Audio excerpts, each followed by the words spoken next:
want to thank you all for joining us today here at Creekside Studios at the Yak Shack. We are here today with some guys who have had some success. One guy that's had a lot of success as a player. We got another one that's had some success as a coach. We are here with Coach Eddie James, the head football coach of the Franklin County Flyers. Thanks for joining us, Eddie. Thank you guys for having me. It is an absolute pleasure to have you here. I would not have you here unless you had won the state semis, so I'm glad that you went ahead and did that so we could get that taken care of. That's hardcore. Eddie and I have been going back and forth trying to get you here over the last few weeks, and Eddie was at our old house, and then we moved, and we haven't had you over, so thanks for joining us. Eddie, what have you been up to lately? Anything exciting happen? I have not been sleeping, so I've been working hard to get this game plan together, and we pre-scout and do some stuff, but you just don't know who you're going to play. So this time of year, it's a lot of long hours, a lot of long days, but it'll be worth it. Well, let's talk a little bit about what you guys have accomplished this year. You came into the season, you lost 17 seniors, I believe. That's right. You lost some big skill players. You lost 3 of your 4 linebackers. You lost your all-world kicker. You were starting a freshman last year. You lost your running back, your all-purpose running back. And you were, as always, coming into early practice telling me, well, we're a young team. We're rebuilding. We're just hoping to win some games. You have won 31 straight regular season games. You have won 6 straight regional titles. You are going back to the state championship for the 2nd year in a row and the 3rd time since you've been the head coach. What does the success of your program mean to you as the head coach? I think it's just a collective of a lot of people. There are a lot of people that make this thing go, that support us and do stuff, but our kids are where it starts and ends. This year is possible strictly because of them. Our coaches have done a phenomenal job, but these kids have just bought in, and it hasn't always been easy or pretty or clean like we like it, but they've just found a way to win. And early in the year, I said, I don't think we'll go 10-0, but if we do, watch out. And this group has grown up, and we've had some hiccups and some things along the way, but when it's been time to win games, they've just found a way. When you talk about what you thought you were going to accomplish and what you may not accomplish, you and I joked earlier in the year that you were not ready to compete against teams like Highlands. You were not ready to compete against teams like Corbin, Johnson Central, and you even mentioned Paducah Tillman at the time. What changed from about week 4 or 5, and when you had a tough couple games against Spencer County and Lexington Christian? What changed from that midway through the season to where you are now and what you've seen in your team? I think it's twofold. I think some of our kids have grown up. We've continued to trust the process and continue to put these kids in the same situation and help them grow, and they've answered that. We've moved some pieces around, and there's some guys that when we were talking then, they didn't make it. They have taken a lesser role. Some guys have stepped up. So just trying to find that right combination with a bunch of new guys, and then really the second part of that is it's a journey. This is a long season, and we weren't ready then, and we've just kind of tried to chip away at it every week, and we're here now, you know, so that's, I don't necessarily know that we were ready Friday. We found a way to win. Cohen goes down, and these kids just didn't take no for an answer. They just played with grit and toughness. We'll talk a little bit about the game and what happened there, but I want to focus mainly on the development of some of your young players. You are starting a sophomore quarterback, which is hard enough, but he's not just a sophomore quarterback. This kid has thrown over 3,000 yards. He has 36 touchdowns against 6 interceptions on the season. You're talking about a kid who legitimately could be in the talks for Player of the Year next year, Mr. Football, and the year after. What have you seen in the development of not just Knox Barrett, but also some of your young kids? You're starting a freshman wide receiver in Aaron Jones, and you've got some other kids. Lane Brock, other kids who have stepped up and have improved. What goes into getting these kids ready to play some big boys? Sure. I think the big thing, and Kaelin can talk about this some, we analyze everything, we film everything. So, just constant feedback, constant reassurance, and sometimes it's a butt chewing. Sometimes you got to get in them, and they have to understand what the standard is. But we're very blessed at the middle school. Leroy does a good job. He runs his program very similar to us. So those kids have been in big moments. They've played in 2 state championship games. And the 3 that are starting for us, they're not freshmen anymore, you know. And as the years went along, a lot of those kids have become backups. Like they've become 2, so they've earned spots where they're in the rotation. We're probably playing 7 or 8 of those freshmen on special teams. Like they're a good group, but they have taken the coaching. They've learned and developed, and they haven't got discouraged. And it hasn't always been perfect. We've butted heads, and all those things have happened, but they just continue to kind of chip away at it. And it starts with Knox. I coach Knox. I call the offense. I'm coaching the quarterbacks this year. He lets me coach him really hard. I don't think he's probably ever been coached like that. I'm an old O-line coach, so the way we approach things, it comes from a toughness standpoint, and he's a tough kid, and he's let me coach him that way, and it's really made our team better because they see the quarterback with all the yards and the touchdowns getting yelled at by coach because he's doing something wrong, so everybody kind of picks their game up, and that's a testament to him and his parents and what he believes in. And we'll have Knox here shortly. He's actually in the room with us, listening to us brag on him a little bit right now. He deserves it at this point.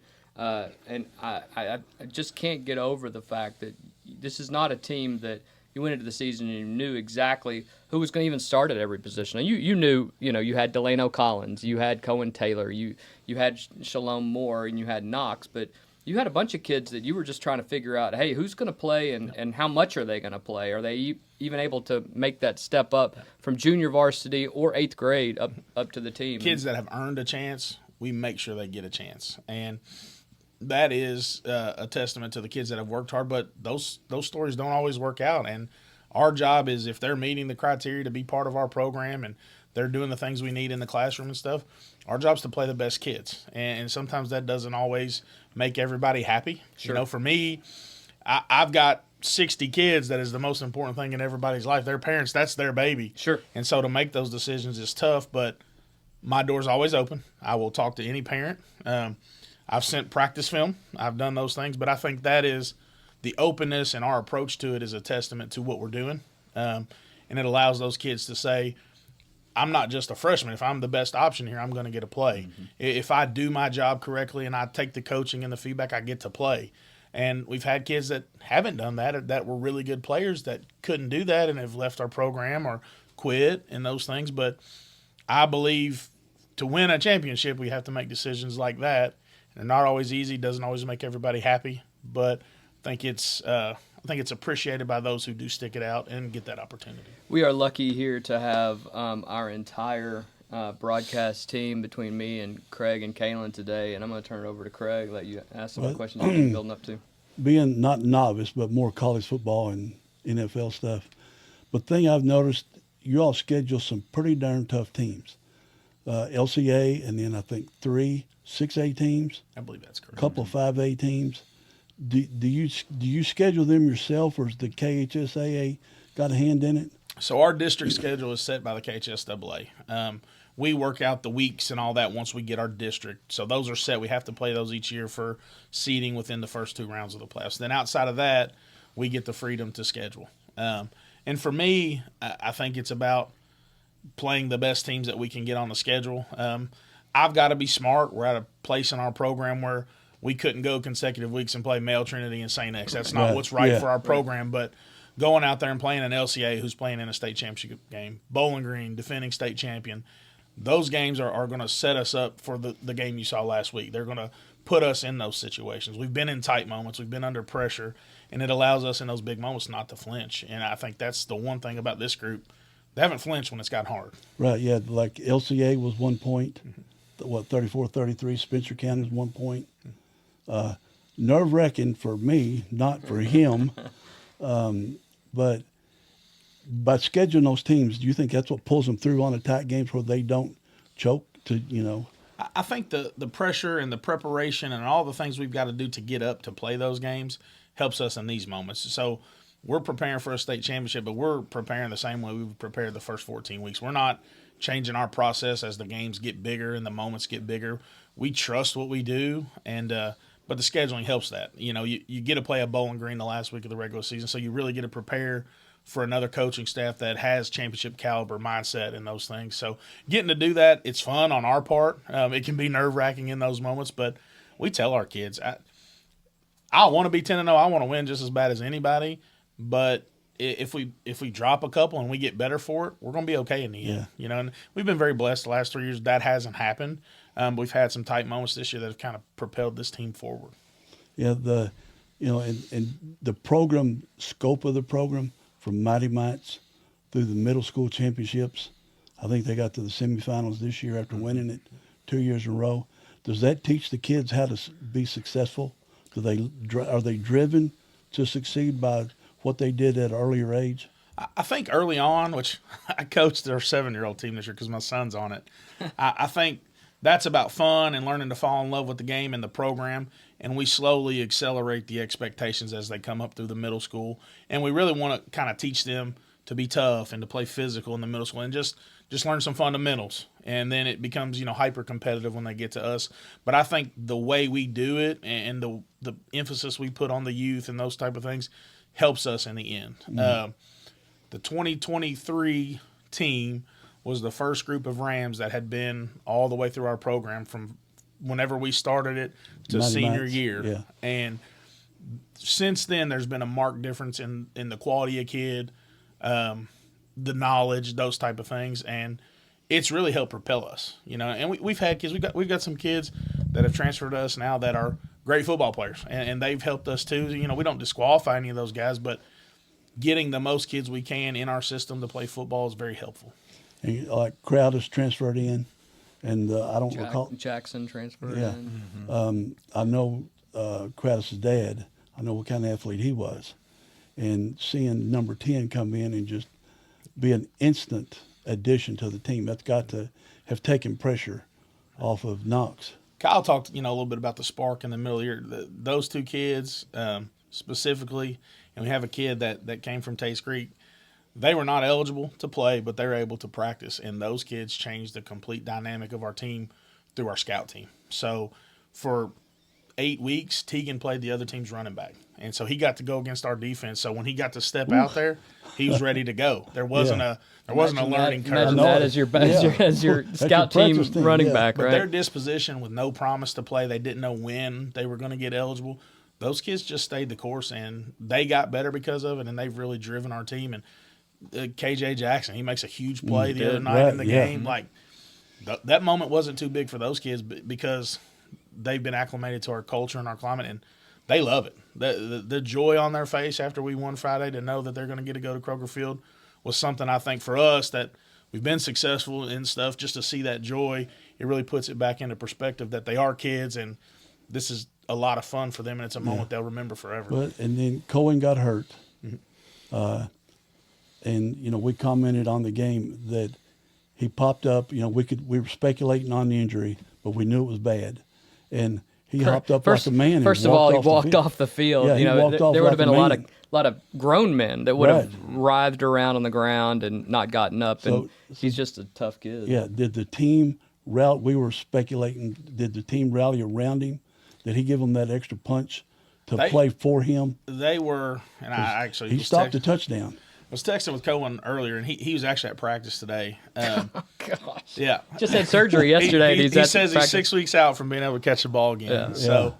But I'm not a big rah-rah play for Johnny type of guy, but walking over and seeing our kids' eyes in that moment and what he meant to them, it was very easy. And I looked at our kids, and I told them, Cohen wouldn't want you laying around here moping and doing stuff. He'd want you to go win this football game.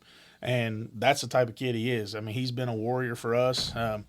Last year we gave out a Dennis Ledford Toughness Award. Yeah. First ever winner. And he's what we would call a skill kid. Those are the receivers that people think are the finesse kids. But Cohen long snapped. Cohen, he blocked last year, didn't get a ton of Like, he's done everything we've asked him to do, and one of the toughest kids I've ever coached. Okay. One last thing. Okay.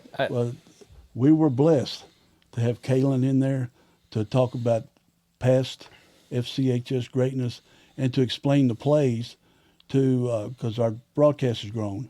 So we got people that might not know a whole lot about football, but they're rooting on Franklin County because, we grew up through there.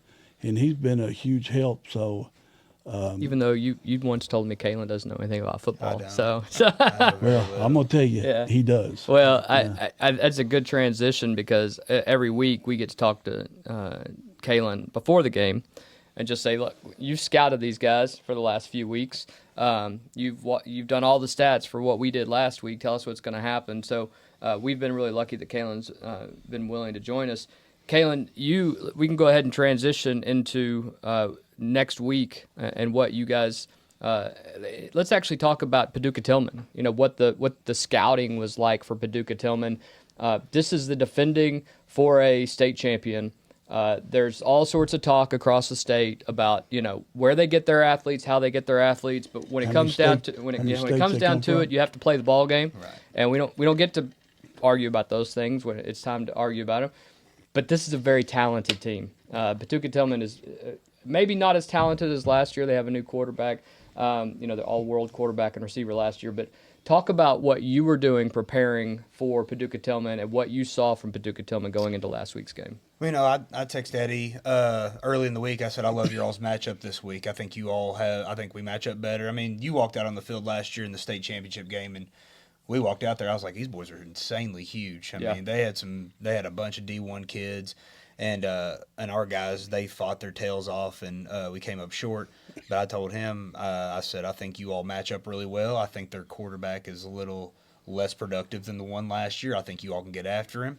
I think you all can get some stuff. I think you all can run it at him, and they did it. I mean, he always has the greatest game plans because he sees everything that I see, and I just basically echo what I know that he sees. We've game planned for 100 games probably together, if not more.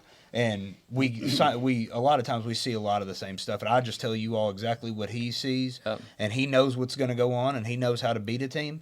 And I mean, he knew how to beat them last week. He held on to the football. They controlled the clock. They made sure that they got big plays. And you all asked me what I would do on a bunch of these downs.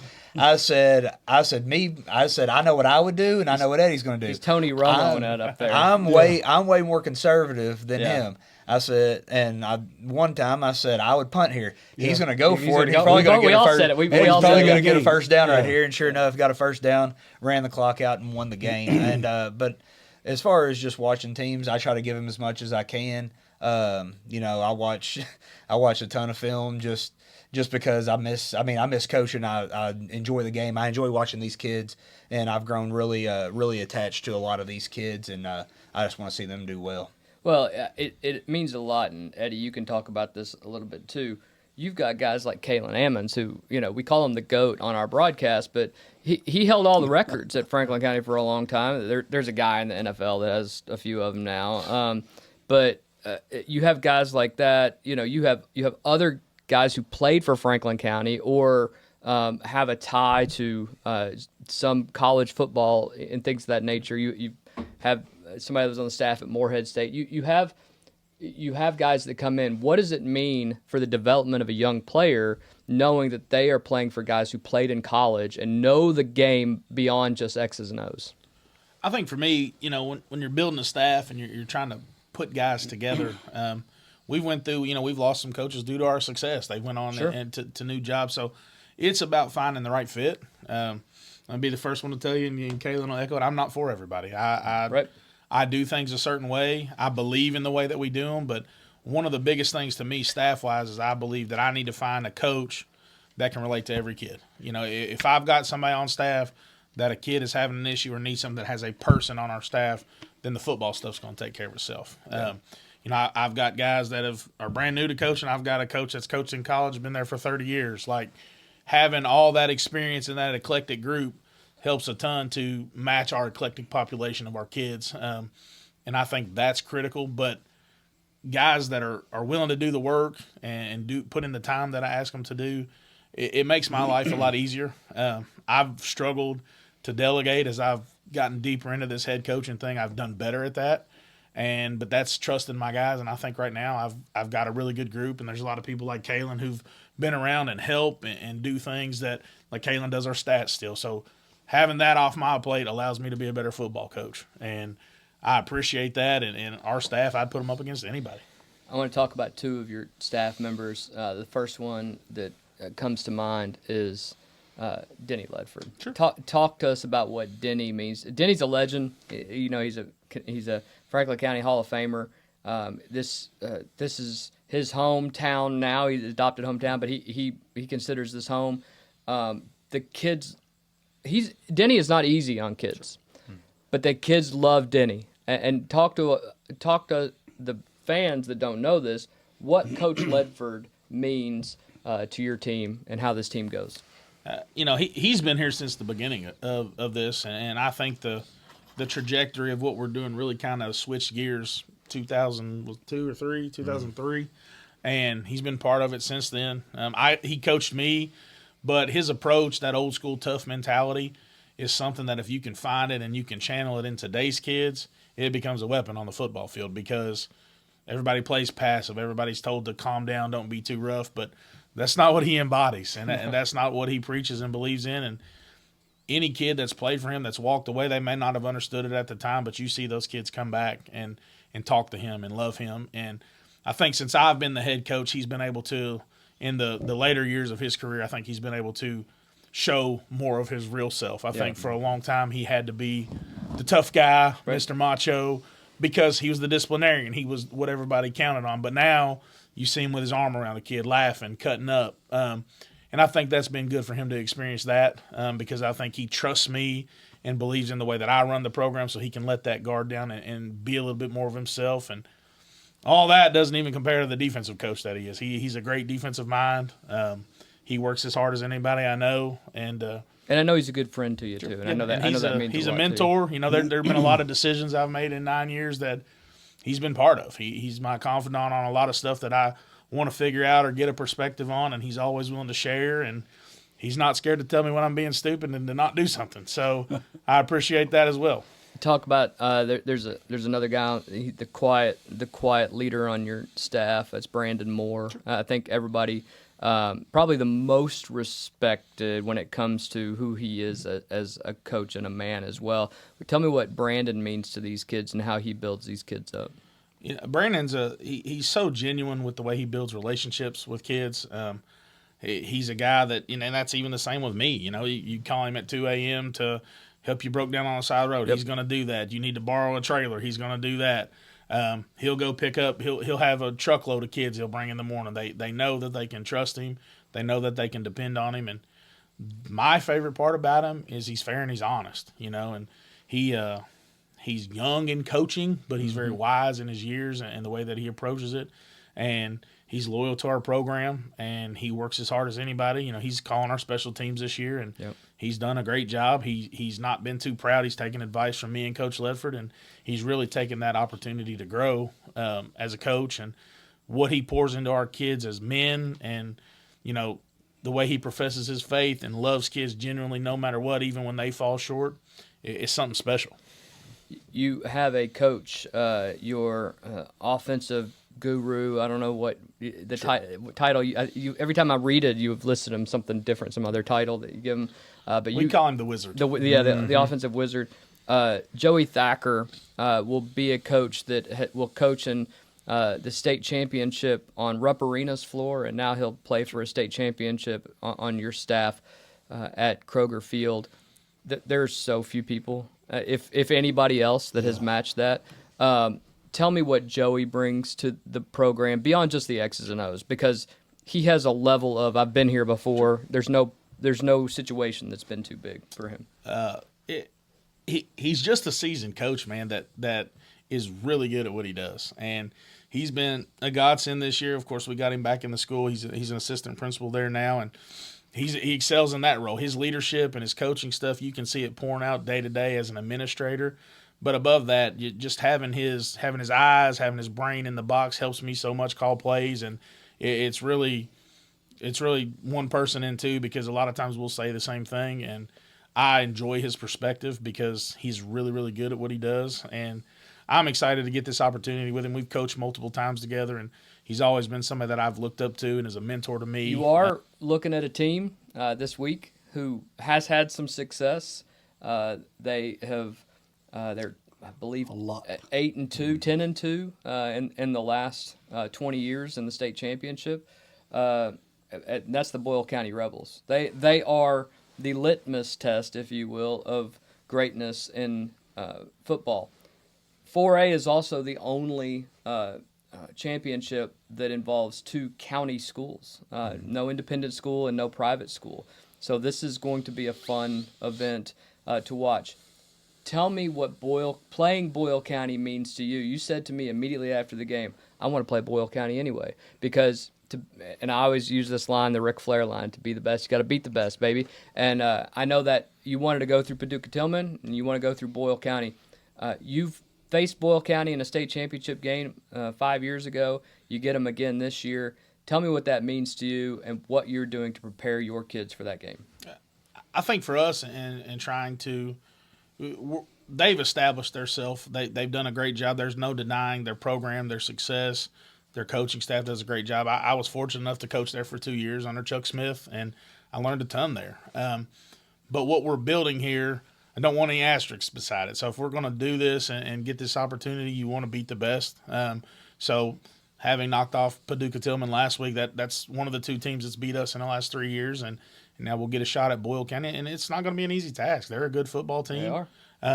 But I tell everybody, and I told our kids this today, we're playing with house money. Nobody expected us to be here. Nobody thinks we can go do it. But what's inside the walls of our locker room, those kids believe. And belief is a powerful thing. And watching it and getting to go out there and compete is what they want to do. And, if you look at experience, we have more returning experience that's been in the game. They've got kids that played probably in it as a sophomore the last time that they went. But they're used to that moment. I think our kids are not going to let the lights be too big, and I think our kids are going to go out there and give their best, and should be a good high school football game. Kaelin, you have scouted this team. You told me for the last 3 weeks, so now we're coming up on 4 weeks that you've been scouting this team because you had a feeling that they were going to be the one that we ended up playing. You also, I know you were looking at Corbin as well. You and I talked earlier in the week that we thought Corbin might have a shot at him. Tell me what you have seen and talk to us about how Eddie and the players are going to get ready for this week. Well, they've seen the same thing I have. I'm sure they're a tough running football team. They want to establish a run. Their quarterback got hurt early in the year, so they've got a backup quarterback that's adequate. He does a good job. He's not some guy that they just threw out there. He's a good quarterback. And they've got a big time tight end who's got a bunch of D1 offers. They've got some athletes, but I do think they want to establish the run. I think they want to lean on their defense, which has held them up the entire year outside of last week. Last week was kind of an anomaly for them, and Corbin got after them last week. But I do think that they're going to come out. They're going to try to establish a run on us. I think they're going to mix in a little bit of the pass here and there, but I think they're going to really rely on their run, and they're going to rely on their defense to win the game. Eddie, you agree with that assessment? Yeah, I mean, they've always played good defense at Boyle County. And, for 25 years, Chuck through Coach Haddix now, that's what they're going to do. That's what they're going to hang their hat on. They've done a really good job with their young quarterback and putting him in situations where he can be successful. And it's scouting them, it's kind of hard to watch because their starter did get hurt, and then they came back, and this kid's won the job, and he's done a really good job of managing their offense. And they've got a really good running back, and they've got a big kid that they can take shots to. So they're multiple. I mean, we're going to have to play really well, but, I think it's good, and I'm excited about the challenge. When we'll talk a little bit about last week's game, but I want to talk about Valley. You all came into the Valley game obviously favored.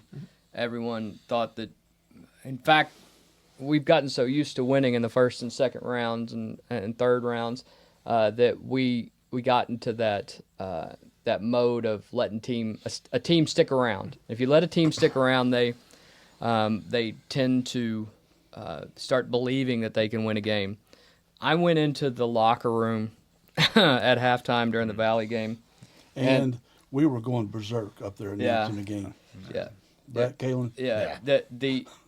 And I think what your speech lasted, 49 seconds. There might have been a whiteboard that went down in that speech, but it was very simple.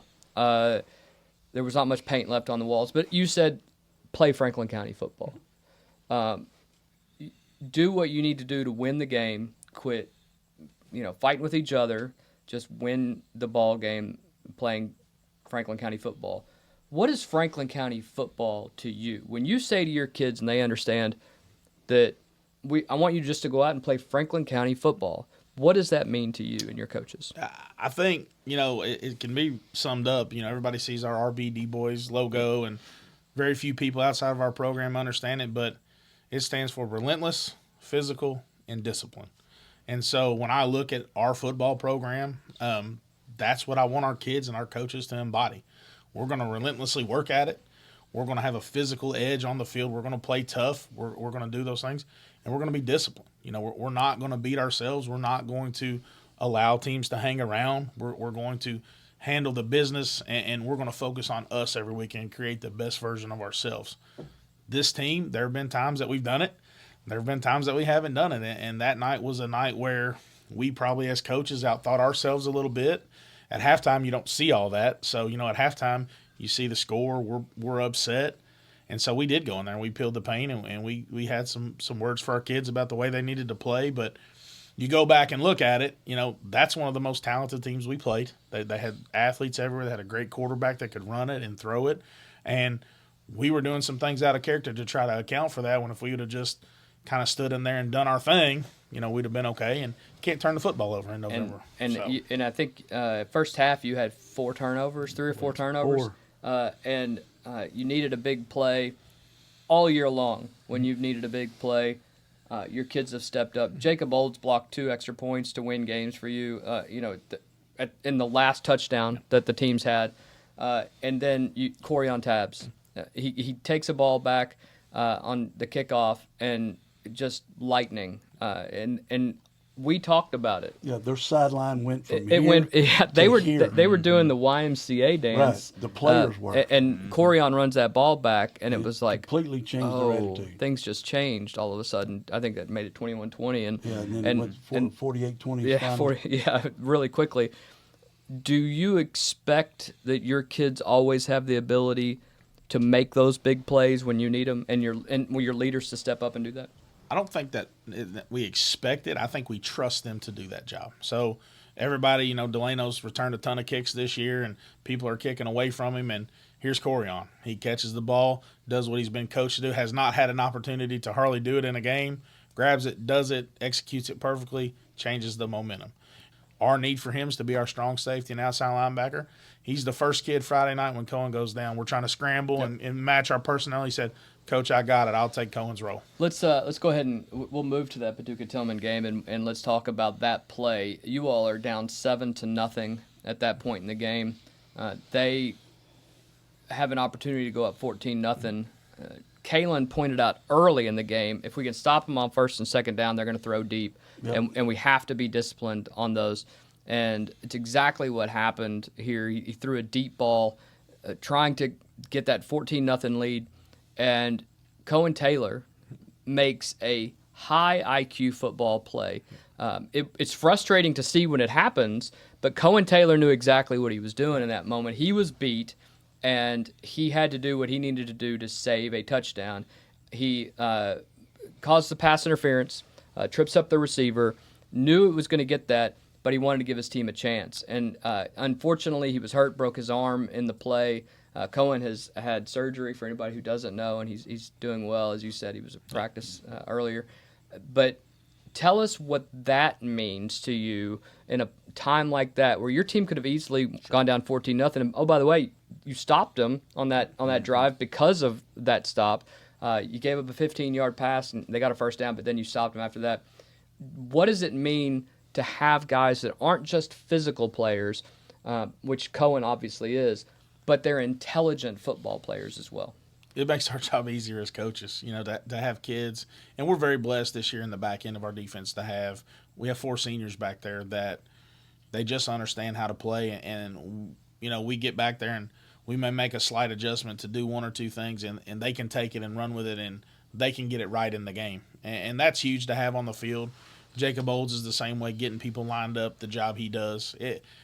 But you have to trust your guys to do those things. We could easily micromanage those guys and be strict and you can't do this, can't do that, but you got to let them play football. We teach them our scheme, we teach them our rules, and trusting them to go out there and execute that is part of coaching. It's not always easy. And sometimes, Delano's a perfect example. He's made mistakes this year, and he'll come over and, Coach, I got it. I know what I did. That's what you want as a coach, that self-correction, that drive to do it the correct way. And we're blessed with our kids, and Kaelin can attest to that.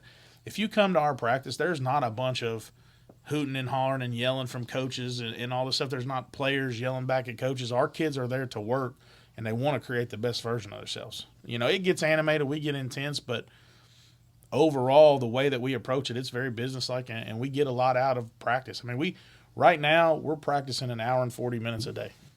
When Cohen made that play, I thought the ball spotted where the foul was, and I asked Kaelin, I said, the team's game plan that if you're beat, go on and do pass interference, because it's better to give up 15 than it is 50 or 60. Right. We tell our kids all the time, especially in the secondary, and I don't. Like, we've had times when our offensive coaches are trying to call pass interference. We don't care. We want our kids to play physical. That's what Kaelin said. And if they're beat, I have stopped practice to tell our offensive coaches to stop saying that. Like in a very stern way, don't yell pass interference. I don't want my kid on defense playing passive, trying to guard air and do this stuff when I can make him be physical. And if they're going to call it, they're going to call it. Right. But the reality of it is, it was a big play. Yeah. And you've got a kid on the team, Shalom Moore, who has been very physical with some of the best receivers in the state. Bodied up a guy a couple times out of bounds last week and having to do that. And I think that's very that one big play. One big play. You all go down 7-0. Quickly, it was a big play. Thought they marched down the field. Obviously, your game plan was to run the ball and to instill your will upon them, if you will, wear them down some. They were substituting in and out a lot. You weren't very successful throughout the first quarter. In fact, again, you almost went down 14-0, and you stop them late in the first quarter.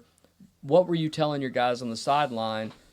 Just stick with the game plan, believe what's going to work. What did you feel was going to happen? I think a big part of it early was just we talked about not having any negative explosives, a fumble, a huge loss, a huge penalty. But a lot of that early in the game, I think, was our kids adjusting to their speed. That they were super fast at every position, and so in practice, that's not something we can emulate. You score a late touchdown, make it 7-7. You go into halftime 7-7. Franklin County and Paducah are the two highest scoring teams. Right. You all are the highest scoring team in all of high school football, and they're, I think, third.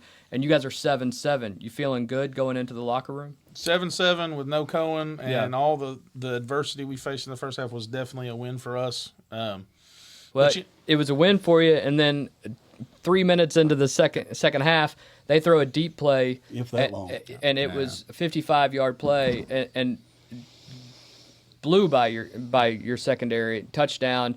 What are you telling your team on the sidelines? So on that play in particular, that's Cohen's replacement. Mm-hmm. So he's still settling in. We're still figuring it out, but we felt good about the way that drive went and some things that happened. And they hit an explosive play, and luckily, we're able to answer. We did some stuff. We got the interception to help us answer, but you go back, we've scored a bunch of points, but our kids are not scared to win ugly. Right. Winning ugly in November, you've got to. We're not going to win a game in November, the third, fourth round of the playoffs, 56-0. Mm-hmm. And for our kids, learning to win is just as much about learning to win ugly as it is scoring these points and the yards and all that stuff. And our kids Friday night it could have been 2-0, and they would have been happy. And that's the one thing about our star players. They just love playing football. We beat North Oldham, and Delano, LD, and Cohen did not score. Right. On offense. Which I think it was the first time all year. There's a lot of defensive players scored that game, right? There were. But, just that's a testament to them. They could have complained. It's their senior year. They're in a region title game. They're just happy to win. Cohen goes down. You need some people to step up. You talk about Corion, steps up in the secondary. Shalom Moore moves over to offense, and he had played some offense, here and there just sporadically, but you put him in as a wide receiver and gains a first down on a play, on a big catch, and then gets another catch in the game. What does that mean for you when you can move a guy over and say, all right, you've never done this all year long, come over and we need you to do that? It goes back to trust. Shalom's a senior. He's a smart kid. He's got a good football IQ, and being able to do it was great for us. And, that second half, calling the offense and doing things, we were limited. I have this big old nice call sheet with the game plan on it. It could have been done on a napkin in the second half. You get a big stop, and then going into the fourth quarter, and then your stud, Delano Collins, goes in, scores a huge touchdown for you all. But it's not just Delano Collins that gets the touchdown. Kaelin called it when we were there. LD put a kid, into the sideline blocking him that Killer block. that freed him up. Alleged D1 kid. Yeah. And it was a great play. It felt good to see Delano make the big play to get that scoring drive. What did you feel confident at that point? Hey, we have the lead now. I need to give it to my defense. The defense can stand up. Yeah, and our kids, they had settled in at that point, and we were doing some things, and we got them kind of moving around out of what they originally wanted to do, and we were finally able to flip that screen out there. They'd been wanting to do it, and LD makes the block. And what people don't see, our center makes the block that gets him into the end zone. Our center gets all the way out there, gets up the field, and Delano runs in the end zone on his back blocking the safety. A great, smart play by him, and he gets out there and does his job. So it's just huge, and 7-point lead is a lot better than tied or 7 points behind. Yeah. So we felt like we were playing good enough defense. As soon as we went up, we said we need one stop. I felt very good if we could get one stop. We could get a couple of first downs and bleed the thing down and get it to where, they may get the ball back, but it would be short time and we'd have a good chance to win the game. I want to talk about is that fourth down stop that Olds and Brock. Yeah. How was that sideline after that stop? That was what we call stoning a human being. Yeah. And it was just two kids. Just hit a wall. Those kids, Jacob Olds is Mr. Big Play. Like, Jacob walked in here right now, he's not going to wow you with his size or anything, but the way he plays, the way he approaches it, and what our program means to him says everything you need to know about him. And he's made 3 plays to win 3 games that are huge, and if you lined him up and we're picking teams, he's not going to be probably the 1st, 2nd, 3rd, 4th, or 50th pick. But his heart and his guts and him just trusting his way through our football program has been huge. All right. Eddie, I hear, at my place, a lot of parents say that, when y'all were talking about the coaches earlier, that you all are dads to a lot of the players that don't have dads and how much they appreciate it. I don't know if they ever tell you all that, but I bet you I've heard it 15 or 20 times just this year alone at the restaurant. I think, and my whole deal behind the way I approach our kids is treat them like your own. And if our kids need anything, we're going to find a way to provide it. That whether that's a meal, a shirt, whatever we need to do to make sure that they're provided for, and that comes from love. I think our aggressiveness and towards our culture and the way we want to win and those things, I think people see that and don't see the kid calling me at 1 a.m. because he's been kicked out of his house, or see Christian Moore walk in my house at Thanksgiving and hug my sister and my niece. Or get your motorbike stolen. Or you get your motorbike stolen It's after you've just made one of the best games. And to see that kid and his mom know that they're appreciated and loved. Like, our kids sacrifice to be part of what we're doing, and it's our job to make sure that they know that they're loved. And this is not just football. We love football, but football is the tool that we're using to create men. And without us being the example, we're not doing that, And I've seen people at places that coach, and when those kids are done, they wash their hands of them. But that's just not what we're doing here. It's not what I believe in as a person or a coach, and it's not what's best for our program and our community. Well, I like the fact that on when y'all are practicing on Thanksgiving, you ask the alumni, the players, to come back because you want your young kids to see what it means for these kids to come back and what they mean to the program. And, like Luke Toothaker and Christian Moore. Christian brought 4 of his college football buddies up to the broadcast booth having a big time. And then Luke was here last week up in the booth, and I saw him down on the field with you all. Well, and you had Mighty Mouse was there this week. Getting to see all of our kids over there in their 2-year jackets, especially those seniors last year that lost in that game. Walking in the field house after, there were 20 guys in there in their 2-year jackets celebrating, excited, talking to our coaches. Oh, yeah. That was something special for me to see because they came back for that moment. It wasn't a jealousy thing. Yeah. None of them had jealousy. They were there excited for their teammates. Yeah.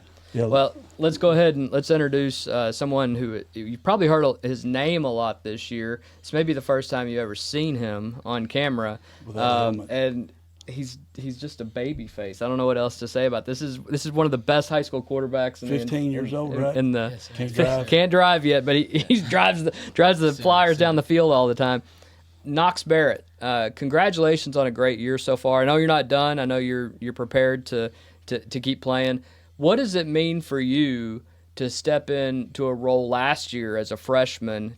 You took your team to the state championship, you fell a little short, and you're back again. Tell us what it means for you. I mean, it means a lot to be able to go into a program and know that they're going to give you an opportunity if you're deserving.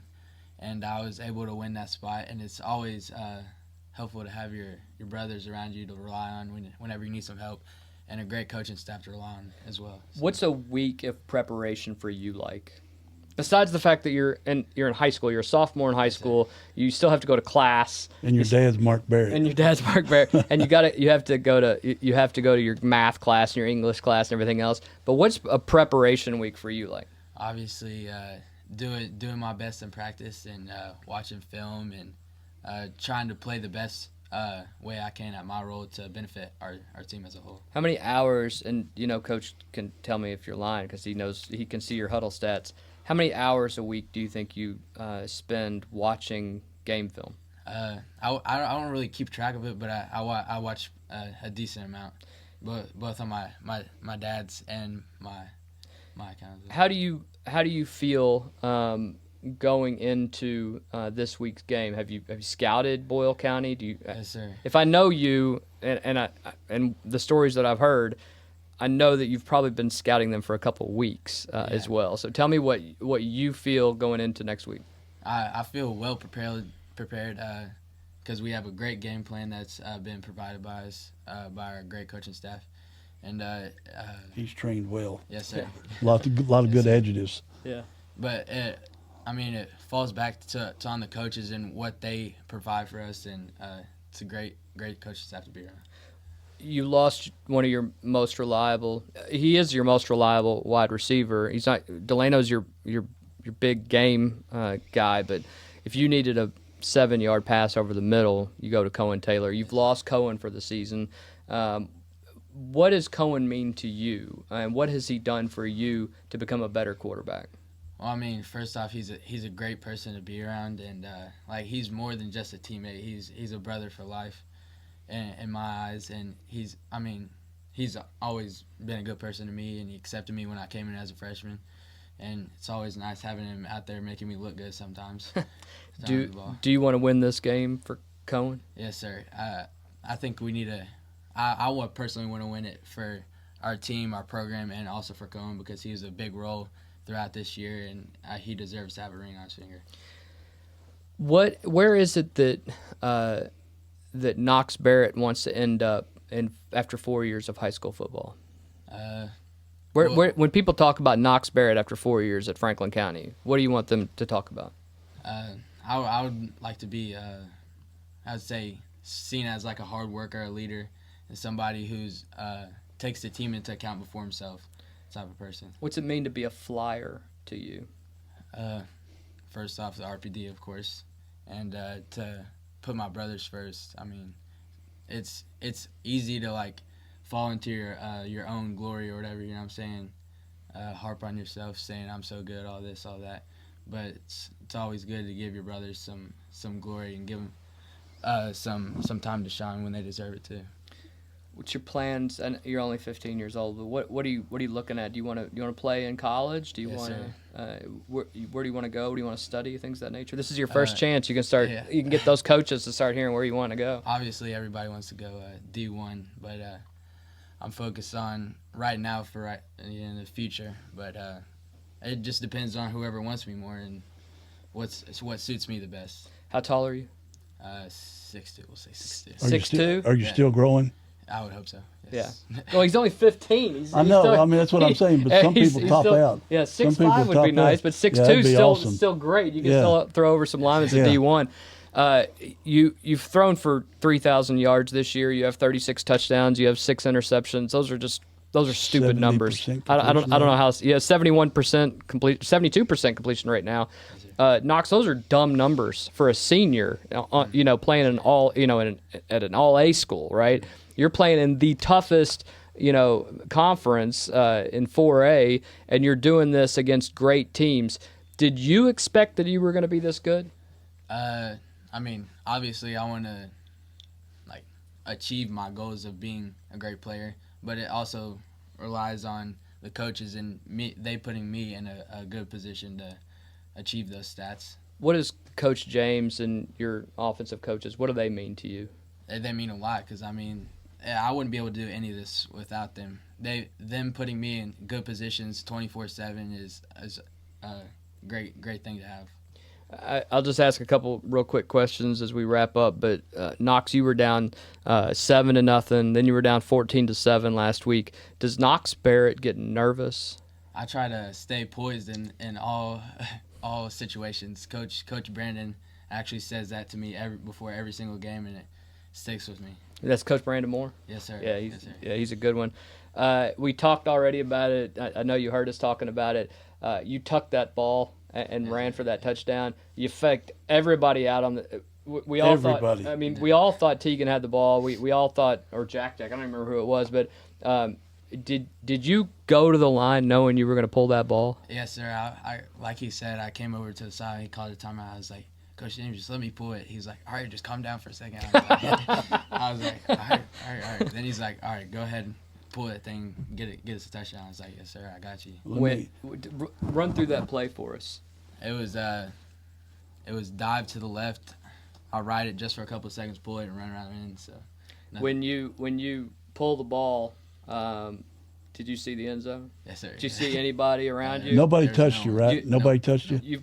As soon were you shocked that it worked as good as it did? I mean, this is I playground. mean, you just basically said, I'm the rock, and we're gonna run this way. A little bit shocked, but I mean, I watched them all game do the same thing over and over and over again, and I was able to expose one of their weaknesses. You did it two more times and gained about 27 yards on one run, and then you did it again for another first down. Did you just feel like, hey, if they're going to give it to me, I'm going to keep doing it? Yeah, exactly. Okay, is he always at this level right here? Is his blood pressure like? You guys talked about the sideline on the fourth down stop. Yeah. Like I'm juiced. I'm excited because I know we've got a chance to finish this thing. Yeah. And I look over, Knox is going, calm down, everybody, calm down. So was Kaelin. His poise and those things, you see that's Knox. That's him. He's a student. He's hungry. He asks questions. A little bit goofy. Doesn't get too high. Doesn't Goofy's get too low. Good. But we like Goofy. That's what you want in that position. But when it's time to lead and the chips are down, he has our full trust to run our offense and get those positions. And we're going to put him in a position to make plays Friday night. Have you taken offensive line out to lunch or dinner? I actually did. I rock think and it roll. was our 8th week. I took him to Waffle House. And you Smart paid, man. And you This paid, kid is smart. You paid? Yes, I did. So Smart later on, kid. you'll buy him a car like He's you not. did in the He's NFL. not dumb though. He took him to Waffle House Yeah. because he knows how those guys eat. So Yeah, everybody Waffle gets House is $8. good. So Waffle House is you didn't good. get out, right? Yeah. Knox, I want to thank you for joining us. You have had, if your career ended right now, which we know it's not going to, you would have had a great career at Franklin County. You got 2 more seasons. But before we even deal with that, you got one more big game this week. And we are all really hoping that the focus and everything you've had this year, and as you said, the coaches are going to have you in a good position, that you're going to bring one home for us and be that first starting QB1 that brings it home our title for us. So thanks for joining us tonight. It really means a lot. Eddie, I want to thank you for joining us. I appreciate finally. it. And we'll do this like every week next year. Yeah, that's right. We'll now make that, sure. Now that Kyle's got the place all set up. Yeah, I'm in. So for Craig Blanton, Kaelin Ammons, I want to thank Coach Eddie James. I want to thank Knox Barrett. I am Kyle Thompson. I want to thank Jen Thompson for once again being our camera person and also our producer tonight. Thank you for joining us at Creekside Studios here at the Yak Shack. And we will be with you, at least updating you through the game this week. We can't broadcast, but we will be updating as the week goes on. We're getting a lot of requests, and know that just from our social media pages the community is behind y'all 100%. Oh gosh, yeah. Massively. This is more than football, though. I mean, this means It's this like program Eastern means a lot. Kentucky where the whole town jumps in. Yeah. I've been very We're proud finally of our got there. community. Yeah. Yeah. They've showed up and they've supported us and backed us, and it means a lot. Thank you all for joining us. We will be with you all after the big game. We'll have Eddie back to talk about the game. We'll go over the game film after they win. Thank you for joining us. And we will see you all after the championship game. It is this Friday night at Clickless Stadium. 8 o'clock. 8 o'clock. It is the main matchup. That's where they put the big dogs. That's right. Franklin County will be taking on the perennial power Boyle County Rebels, and we're going to bring one home. Thanks for joining us, and we'll see you guys soon. Go Flyers.